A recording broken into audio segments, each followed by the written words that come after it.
Berikut daftar klasemen sementara Proliga 2024 Putri, putaran pertama usai Jakarta Bin menyapu bersih kemenangan dari Jakarta Pertamina Enduro pada Jumat 10 Mei 2024.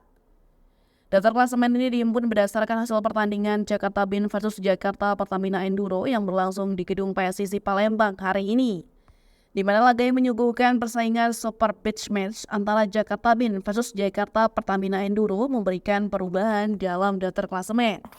Adapun pertandingan antara Jakarta Bin versus Jakarta Pertamina Enduro berhasil melanjutkan tren positif yang diperoleh tim Megawati Angestri. Jakarta Bin berhasil meraih kemenangan sempurna atas Jakarta Pertamina Enduro di Proliga 2024 putaran pertama. Lewat pertandingan yang berlangsung sengit selama 3 set, Jakarta Bin mencatatkan kemenangan dengan skor set 3-0, yakni dengan poin 25-17, 25-21, dan 25-20. Dengan kemenangan tersebut, Jakarta Bin mendapatkan 3 poin kemenangan yang memperbaiki posisi mereka di daftar klasemen.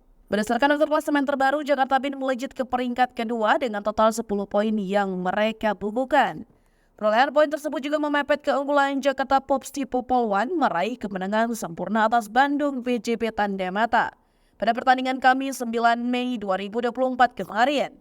Lewat pertandingan yang berlangsung 3 set, Jakarta Popsi Popolwan mencatatkan kemenangan dengan skor set 3-0, yakni dengan skor 25-23, 25-21, dan 25-16.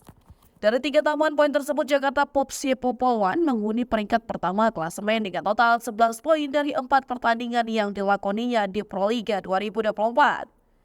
Sementara Jakarta Pertamina Enduro gagal menambah pundi-pundi poin keunggulan pada laga kontra Jakarta Bin hari ini. Dengan begitu, tim yang sebelumnya dihuni Giovanna Milana ini berada di urutan ketiga daftar klasemen sementara dengan total 9 poin. Berikut daftar klasemen sementara Proliga 2024 Putri per Jumat 10 Mei 2024. Yang pertama, Jakarta Popsi Popolwan 11 poin, yang kedua Jakarta Bin 9 poin, yang ketiga Jakarta Pertamina Enduro 9 poin, yang keempat Bandung BJB Tandamata 6 poin, yang kelima Jakarta Electric PLN 5 poin, yang keenam Gresik Petrokimia Pupuk Indonesia 4 poin, dan terakhir Jakarta Livin Mandiri 0 poin.